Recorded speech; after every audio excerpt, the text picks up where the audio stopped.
किसी किसी मेल में एक बीमारी होती है, पहले समझ लो बबुआ, फिर बाद में क्वेश्चन पूछो। किसी किसी मेल में एक बीमारी होती है। देखिए यहाँ इसको मिटा देना बाबू, इस चीज को ध्यान से समझिएगा।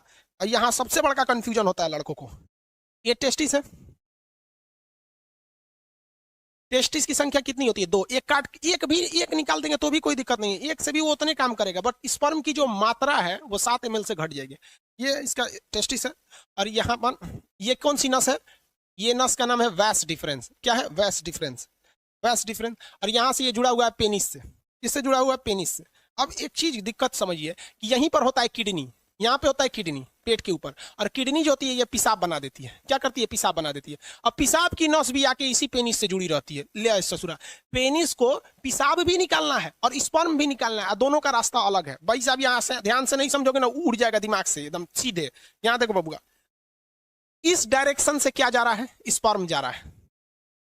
यहां से क्या जा रहा है? स्पर्म। और इधर से क्या जा रहा है? यूरिन। यूरिन, यूरिन जा रहा है ना। अब यहां पर एक कोई ना कोई रुकावट होनी चाहिए ना, कि भैया जब स्पर्म जाए तो पेशाब को रोक दे, और जब पेशाब जाए तो स्पर्म को रोक दे। दोनों एक साथ नहीं आ सकता है यहाँ पर। तो यहाँ एक दरवाजा लगा रहता है जिसे हम लोग कहते हैं प्रोस्टेट ग्लैंड। क्या कहते हैं? Prostate gland. Prostate gland, prostate gland, समझ में आ गया कि नहीं? प्रोस्टेट ग्लैंड कहते हैं, ये स्पर्म को रोक के रखता है पेशाब के लिए।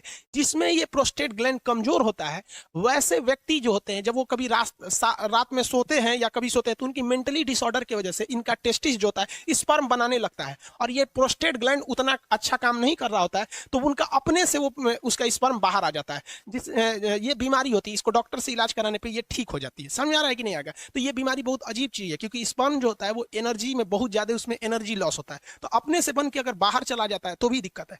किसी किसी में क्या होता है कि वो कंटिन्यू बन रहा होता है और पेशाब के रास्ते आ रहा होता है, तो उसका भी शरीर पे काफी ज्यादा गहरा इफेक्ट पड़ता है। अगर यहाँ पर, और मेस्टरबेशन जो होता है, मेल और फीमेल दोनों में मेस्टरबेशन होता है। मेस्टरबेशन उसे कहते हैं कि बिना सेक्स के सेक्स की फीलिंग करना मेस्टरबेशन कहलाता है। और इसमें क्या करता है? पुरुष अपने स्पर्म को जानबूझ के बाहर निकालता है। अगर ये ज्यादा कर देता है पुरुष, जब कभी भी ज्यादा ओवर मेस्टरबेशन हो जाता है, तो ये प्रोस्टेट ग्लैंड कमजोर हो जाती है, फिर उसको एक लंबा चौड़ा खामियाजा भुगतना पड़ता है आगे जाके, और ये एक प्रोस्टेट कैंसर का रूप ले लेता है। मर्दों में सबसे कॉमन है प्रोस्टेट कैंसर, और महिलाओं में सबसे कॉमन है ब्रेस्ट कैंसर।